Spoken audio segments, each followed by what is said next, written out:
mano rūpestis. Pavesk Viešpačiui savo naštą ir jis palaikys tave. Jis niekados neleis teisėjam svyrauti. Psalmė 55 skyrius, 23 eilutė. Koks geras yra Dievas. Jis palaiko mane. Tegul ateina rūpesčiai ir bėdos. Jie pasibaigs, nes jis yra čia. Tik jis vienas pasilieka visam laikui. Kartais mes esame kitų jėgų žaidimo kamuolių, bet Viešpats vis tiek neleidžia mums svyruoti. Kartais mūsų jausmai taip susimaišo, kad mes nugrimstame į niūrumą, rūpesčius, baimes ir sunkumus, bet jis mus palaiko. Mes niekados nespyruojame, nes jis mus palaiko. Kartais mes atrodo gulime be jėgų ant žemės ir jaučiame esas visiškai bejėgiai. Bei vilties sudužę, bet juk jis yra čia. Laiškas žydams sako, kad nes jis pats yra pasakęs, niekad aš tavęs nepaliksiu ir nepamiršiu. Žydams 13 skyrius 5 eilutė. Pirmame laiške Petrui sakoma, meskite ant jo savo rūpesčius, nes jis jumis rūpinasi. 1 Petro 5 skyrius 7 eilutė.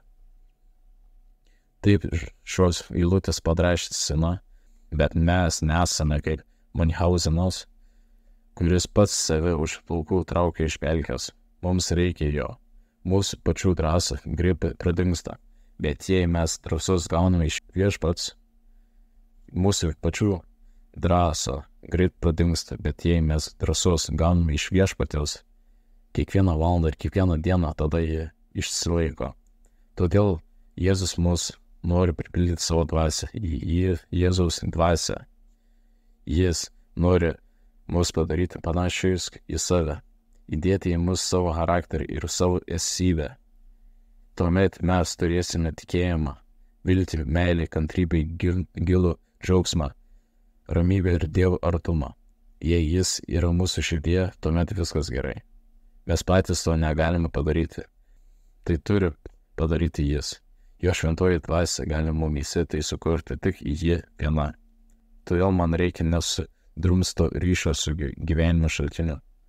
Jei šis ryšys nėra tyras ir švarus, jei gyvenimo vanduo suterštas galbūt tik truputį, bet mes juk norime švaraus, tyro gyvojo vandens, nes sudrumsto.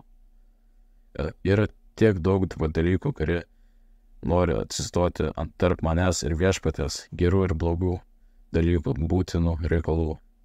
Jie dažnai yra visai neblogi, bet jie atskiria mane nuo Viešpaties. Jei jie užpildo mane širdį, tai Jėzus manyje tampa vis mažesniu ir mažesniu. Viešpatie, aš taip lengvai atitrūpstu. Aš dažnai pasiduodu geriems dalykams, kurie mane visiškai užvaldo. Mano širdis mielai eina kitais keliais. Atleisk Viešpatie. Aš visada noriu tave statyti į dėmesio centrą, nes tu esi tas, kuris mane palaiko. Amen.